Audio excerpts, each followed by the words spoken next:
সবাই? তার মানে নবীর ইনশাআল্লাহ মানে কি নো নাকি ইয়েস? ইয়েস। নবীজি এবার কি করলেন জানেন? আব্বা জানরা, মায়েরা, ওদিকে মায়েরা আছে মেবি, মাদেরকে আমি বলবো একটু কানটা খাড়া করবেন। আমার যে মুরব্বী আব্বাজান সামনে আছেন, পেছনে আছেন, এটা আপনাদের জন্য মেসেজ আমার পক্ষ থেকে। মেয়ে 18 হোক, 19 হোক, 20 হোক, 21 হোক, 22 হোক, 23 হোক, that's not a big issue, that's not a big deal. যখনই আপনি আপনার মেয়েকে বিয়ে দিবেন, you have to take her for permission first. তাকে বলেন যে মা তুমি কি বিয়ে করবা কিনা। যদি সে বলে ইয়েস, বিয়ে দিবেন। যদি মেয়ে বলে আমি করতে পারবো না, কোনো বাবার অধিকার নাই তার মেয়েকে জোর করে বিয়ে দেওয়া। ঠিক কিনা বলো চুপ? অধিকার আপনার কে দিয়েছে আব্বাজান? এটা আপনি কই থেকে শিখেছেন? নবীর থেকে শিখেন। আমি আপনার হাদিস শিখাচ্ছি, দেখেন আপনি। নবীজি প্রথমেই ফাতেমার কাছে, আম্মাজান এদিকে আসো। এই না ফাতেমা, ফাতেমা কোথায়? ফাতেমা আসছে। আব্বাজান হোয়াট হ্যাপেন্ড? বলেন কি হয়েছে?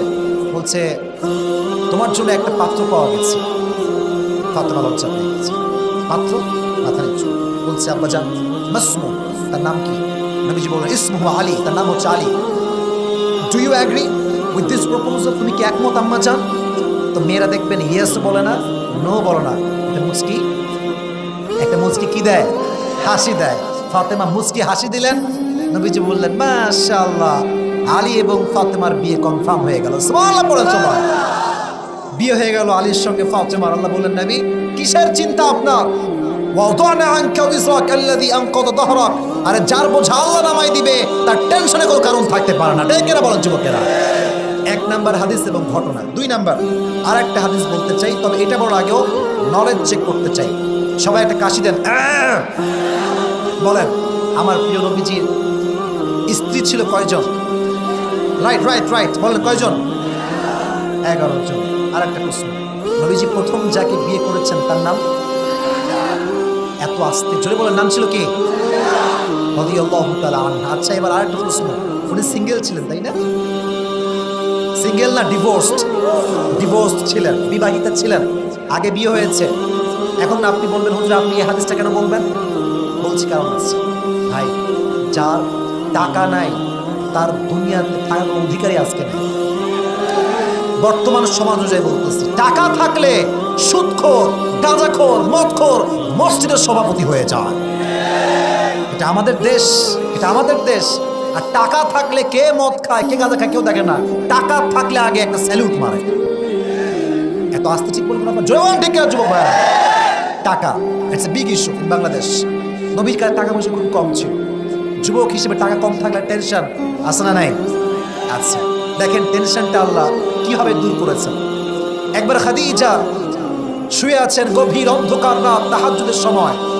হঠাৎ করে তিনি স্বপ্নে দেখলেন গভীর অন্ধকার, পূর্ণিমার রাত, চতুর্পাশে কোনো আলো নাই, বেশি একটা অন্ধকার, একদম পুরো বাংলাদেশের মতো একটা অন্ধকার এখন যেমন আছে অন্ধকার, রাতের মতো অন্ধকার। এখন তিনি ভাবতেছেন কিরে এত অন্ধকার কেন? হঠাৎ করে আকাশে চোখ পড়েছে, দেখছে আলোকিত হচ্ছে পুরো জগৎটা। কেন? আকাশ থেকে চাঁদ নেমে আসছে খাদিজার একদম বুক বরাবর। চাঁদ যখন নেমে আসছে বুকের দিকে, চাঁদের আলোতে পুরো পৃথিবীটা মুহূর্তে আলোকিত হয়ে গিয়েছে। সুবহানাল্লাহ বলেন আপনারা সবাই। স্বপ্ন দেখেই খাদিজার ঘুম ভেঙে গেছে। কি স্বপ্ন দেখলাম এইটা আমি? মুরব্বীরা কান খাড়া করবেন, কথাগুলো বুঝে বুঝে শুনবেন। কি স্বপ্ন দেখলাম এইটা আমি? চাঁদ ভেঙে পড়ছে কেন, এর কারণটা কি? এবার সে তার চাচা ওয়ারাকা বিন নাফেল, স্বপ্নের ব্যাখ্যাবিদ তিনি ছিলেন, বলছে চাচা একটা স্বপ্ন দেখেছি রাতের বেলা। কি?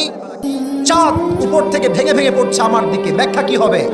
উনি তাওরাত খুললেন, ইনজিল খুললেন, ব্যাখ্যা করে বুঝলেন যে এই Khadija, good news for you, তোমার জন্য সুসংবাদ, শেষ নবীকে আল্লাহ তাআলা তোমার স্বামী হিসেবে কবুল করেছে। সুবহানাল্লাহ বললেন আপনারা সবাই? বলছে তাই নাকি? তো অনেক বড় সুসংবাদ আমার জন্য। এবার খাদিজাকে আর কে আটকায়? খুশি, অনেক খুশি যে আমার স্বামী হবে শেষ নবী। এবার তিনি অপেক্ষায় দিন কাটাতে শুরু করলেন, কবে হবে আমার সেই স্বামী। হঠাৎ একদিন বাসায় বসে আছেন, একজন যুবক আসছে ব্যবসার উদ্দেশ্যে দেখা করবার জন্য।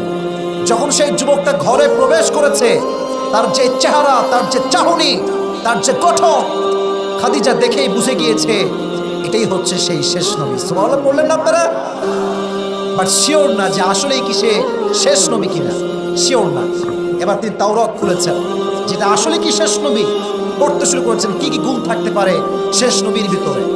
সেখানে লেখা আছে শেষ নবী যিনি হবেন তার চুল হবে বাবরি চুল। কি চুল? বোঝেন নাই? কি চুল ভাই? বাবরি চুল কি পেছনে ছোট হয় না বিশাল বড় হয়? বড় হয়। তিনি পড়লেন নবীর চেহারার রং, এই কি সমস্যা, ওইদিকে বসো। আজীব কথাবার্তা, উঠে যাবে আবার কথা বলবে। সবগুলো যুবকের মনোযোগ দিয়ে ওয়াজ শুনছে, বারবার ডিস্টার্ব করতেছে আমাকে। এখানে মানা করেছি আমি, মুরব্বীরা বসে থাকুক, মুরব্বী আব্বাজানরা, যুবকরা কেউ গ্যাঞ্জাম করবে না। মুরব্বী আব্বাজান, রাত বাজে প্রায় 12টা, তিনি উঠলে কোনো সমস্যা নাই, যুবক উঠবে কোনো মাহফিল থেকে। কত ঠিক আছে যুবক ভাইরা? পুরো মাহফিল আনাচে কানাচে ভরপুর আছে। প্লিজ, আমি বলেছি মিশু ভাইকে, ভাই আমি 1 ঘন্টা তাফসীর করি, বাট আপনাদের ভালোবাসায় আমি কিন্তু উঠেছি প্রায় 10:30টার সময়, এখন বাজে 11:30। আজকে আমি 12টা পর্যন্ত ওয়াজ করবো, থাকবেন? যদি বলেন হুজুর না এত লম্বা ওয়াজ আমরা শুনতে পারবো না, তাহলে আগে দোয়া করবো। আপনারা কি চান? ওয়াজ শুনবে তো বলে পর্যন্ত দেয়, বলেন ইনশাল্লাহ, বলেন ইনশাল্লাহ, বলেন। খবরদার, মাঠ ভরপুর আছে, কোনো যুবক ডান বাম থেকে চিৎকার করে এত সুন্দর পরিবেশ নষ্ট করবা না। তাকবীর দেন সবাই মিলে, লিল্লাহি তাকবীর।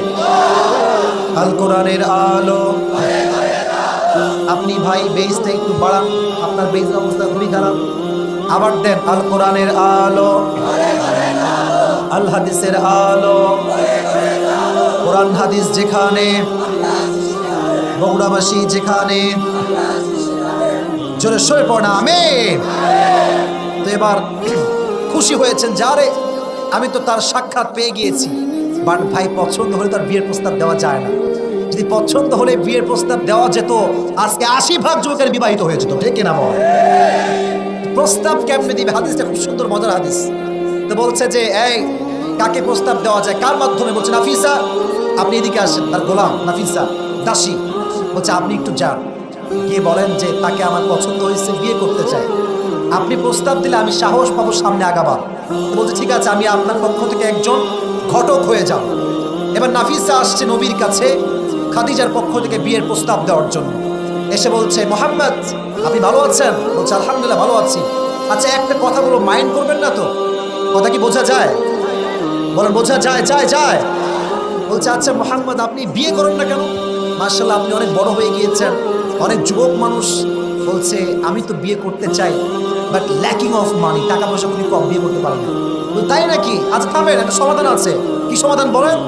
বলছে যে আমার কাছে এমন একজন মেয়ে আছে, যাকে বিয়ে করলে আপনার কোনো মোহর দেওয়া লাগবে না, বাড়ি দেওয়া লাগবে না, গাড়ি দেওয়া লাগবে না, কিচ্ছু দেওয়া লাগবে না, বরং আপনি বিয়ে করলে আপনার সব প্রয়োজন সে মেয়ে নিজেই পূরণ করে দেবে। সুবহানাল্লাহ সবাই। আচ্ছা আপনি প্রস্তাবে রাজি আছেন? তো উনি বলছে যে আসলে তার নামটা বললে ভালো হয়। তার নামটা কি? তো নাফিসা বলছে ইসমুহা খাদিজা, তার নাম হচ্ছে খাদিজা, আপনি কি রাজি আছেন? নবীজি মনে মনে কয় আমি তো খাদিজাকে আগে থেকেই পছন্দ করি। সুবহানাল্লাহ পড়ে সবাই। বলতে ঠিক আছে আমি রাজি আছি, কোনো সমস্যা নেই। আমার চাচা আছে, চাচার নাম আবু তালেব। নাম কি? আবু তালেব। বলছে ওনাকে লাগবে, উনি গেলে আমি বিয়েটা করতে পারবো। তো নিয়ে আসছে, পরামর্শ হয়েছে, বিয়ের চুক্তিবদ্ধ ডান, বিয়ে হবে। মোহর কি দেওয়া যায়? 20টা উট মোহর দেওয়া হয়েছে। কিন্তু বিয়ের পর একটা অলিমা আয়োজন, খাওয়া দাওয়ার। বগুড়ার ভাইয়েরা আছে না নাই? তবে আপনাদেরকে বলবো, নিজের বিয়ে নিজে খাবেন, 14 গোষ্ঠীকে দাওয়াত দেওয়ার কোনো প্রয়োজন নাই। রাগ করবেন না প্লিজ, রাগ করবেন না। দাওয়াত দিবেন সবাই রে, বিশাল বড় মাঠে আয়োজন করবেন, গোস্ত খাবে, ভাত খাবে, পোলাও খাবে, ডিম খাবে, সব খাবে, আরসিও খাবে, দই খাবে। যাওয়ার সময় বলবে লবণ কম হয়েছে। এরা এমন বেঈমান আর গাদ্দার, কলিজা কেড়ে দিলে বলবে লবণ কম হয়েছে, ঠিক কিনা বলো যুবকেরা?